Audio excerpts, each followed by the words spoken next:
Hey, what's up guys? It's Cypher from CypherBK.com, and today I am recording a Magicka DK build video for you guys. It has been a very, very long time since I posted a Magicka DK build, and the reason I haven't posted one for such a long time is because I really want to post builds that I'm confident in and that I think will work for you guys tremendously well and that plays at a decently high level. Now, Magicka DKs are still a class that suffers in a lot of different aspects.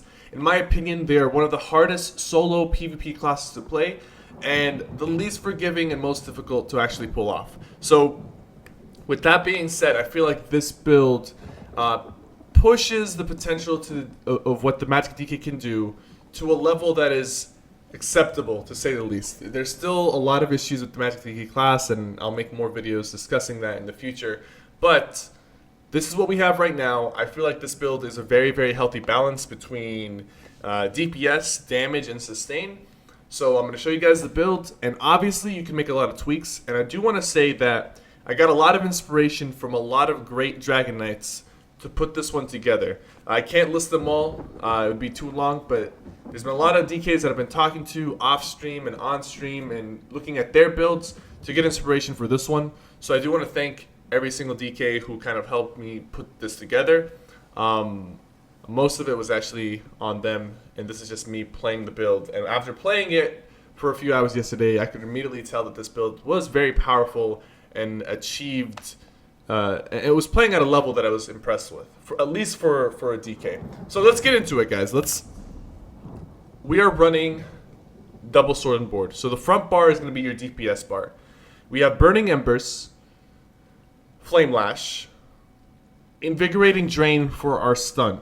It gives you ultimate back. It heals you. It's pretty decent. You can block cancel this to just stun them, immediately block cancel, and then go in for the go in for your DPS. You can use it basically as a stun or as a drain. Either or, you're gonna stun either way. You're gonna stun your opponents. I don't think it's dodgeable. It is blockable.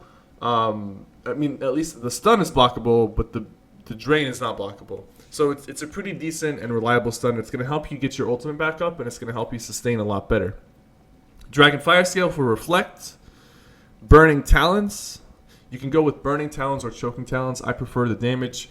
Dragon Fire Scale as well. You can go with the other more if you want more spell resistance. Shooting Star. This is going to help you DPS and burst those people down who are just really tanky or hard to kill. You could replace this with Shifting Standard as well. I've been playing with them back and forth. But I tend to lean towards Shooting Star because there's a lot of tanky players out there that the only way you can take them out is with the Shooting Star into Invigorating Drain into a whip combo. Our back bar is our second sword and board bar. We have Igneous Shield, Coagulating Blood. This heal is very unreliable, which is why you need to work on your Deep Breath and Burning Embers and Flame Lash heals more than anything. Rely on those more than this one. But this one is like a really, really just oh shit type of I need some healing or some sort of healing right now, but this ability does need to be buffed tremendously. Elusive Mist for better mobility. They did recently buff this ability to where it removes snares and roots and gives you immunity from them during your Elusive Mist, which is really nice. Structured Entropy for the spell damage bonus plus extra max health. And Deep Breath for some AoE and some healing and an interrupt. Devouring Swarm for your ultimate. We are a vampire. This is going to help you manage and sustain in fights, especially when you're outnumbered. So let's get into the armor sets really quickly. We are running 2 pieces of Bloodspawn, 5 pieces of Kaganax Hope, 3 Willpower, 2 Magnus, and on our back bar we're running 2 Blessing of Potentates. So here's how it works. My helmet is infused. I would rather have like an impenetrable or a sturdy helmet, but it was the only helmet I could get. So my helmet is infused. My shoulder is impenetrable. By the way, everything has Magicka glyph on it. So my shoulder is impenetrable. My chest is impen with Magicka glyph. My belt and my gloves are both sturdy with Magicka glyphs. Boots are impen with Magicka, and legs are impen with Magicka. Keep in mind, everything, it's 5 heavy, 1 medium, 1 light. I'm using a light boots and medium legs. Seems to be the best way to set it up for me, at least. Now the 3 willpower, we have 2 reduced cost arcane willpower and 1 spell damage arcane willpower. Our front bars, 2 Magnus, sharpened sword with the spell damage enchant on it, and a sturdy shield. Now the shield has a max magic enchant on it. So here's the thing. I'm using 2 Magnus instead of 2 Torix Pact. I did a lot of testing between these two. 2 Torix Pact gives you slightly, just slightly more damage. It is actually not that noticeable. Between, let's just say, for example, a Lava Whip that hits for 8,000 damage with Magnus, it's going to hit for 8,030 or 8,050 with Torix Pact. But the reason I went with the 2-piece Magnus over the Torix Pact is the extra max Magicka helps with your sustain, it helps with your battle roar, and the damage wasn't that noticeable. So getting that extra Magicka pull, in my opinion, was the better pick.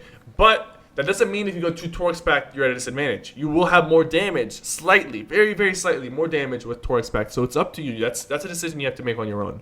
You can craft both those sets and just look at the numbers for yourself. To me, the numbers were so insignificant that the extra sustain and extra resources I got back from Battle War were worth it with Magnus. But it's up to you. The back bar is a 2 potentates for stamina recovery. The reason I have this back bar for stamina recovery is while I'm sitting in my mist form, the extra 130 stamina recovery will help fill up my stamina pool rather quickly. But I actually want to test out another set instead of this, suggested to me by another DK, is to run 2 endurance on your back bar with a max health enchant on the shields.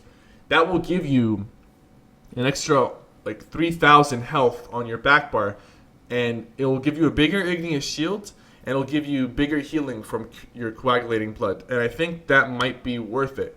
Now, it's either between the stamina recovery that you get from this or get a lot of extra health. It just depends on which one is more efficient. I'm actually going to test out the 2 endurance on the back bar and see how that works for me. I won't be testing it out today, but I'll test it out in the future. Now, for the poison I have on the back bar, I have Drained Magicka Poison. This is going to help with your magic sustain if you actually manage to use this poison in battle. You might forget to do it sometimes because you don't really have a really big reason to light attack on your back bar. But if you can get it to proc, increases the cost of your opponent's magicka by 60%, and it restores 238 magicka per second for 6 seconds on a 10-second cooldown. That's a lot of magicka recovery being brought back to you while you're fighting. So if you manage to proc this, you swap back your DPS bar, it's extra magicka recovery, and it's going to help you sustain your magicka. Let's look at the stat pool. We are a Dark Elf. I think High Elf might be the best race for this, but Dark Elf works well, so does Breton. So Dark Elf, Breton, and High Elf are my top 3 picks. Now, if you're not any of these, you can still play the class. It's not like it's not going to work out for you, but I do recommend when race change comes around, if you want to play this at a really high level, Dark Elf, High Elf, or Breton. The max magicka on the front bar is 40.6k. We only have about 1.1k magicka recovery, but trust me, that is enough to sustain with this build because of the cost reduction, because of the way the heavy armor passives work now. I don't tend to run out of magicka that often. There's going to be times where you do, but usually you either have a potion coming up or an ultimate to get back that magicka pool. Stamina recovery on the front bar is 733. On the back bar, it's 880. That's because of the 2-piece. 24k health, 15k stamina. If you notice, this is a lot of max magicka. We ran all magicka glyphs on the armor. If you want a more balanced approach, if you want more health and stamina, you could go with tri-stat glyphs on your 3 big body pieces, and that will give you extra health and stamina. It'll drop your magicka a little bit, though. That's something I might consider in the future. I am really liking the 40k plus max magicka. It's helping me hit a lot harder. Considering the spell damage is a little bit low on this build compared to other builds. The spell damage is 1917. That is unbuffed.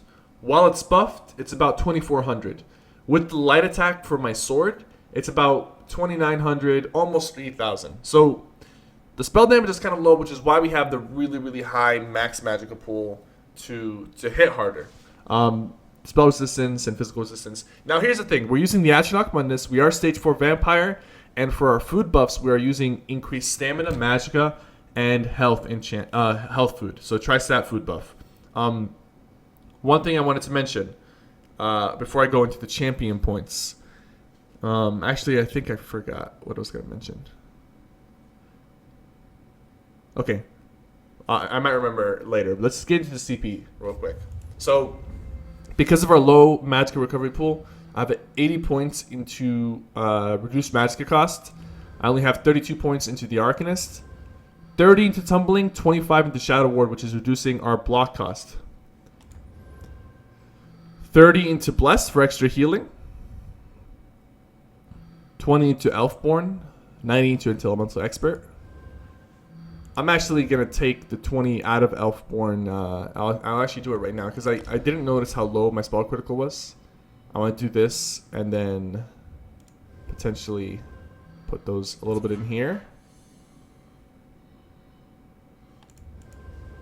And a little bit in here and that.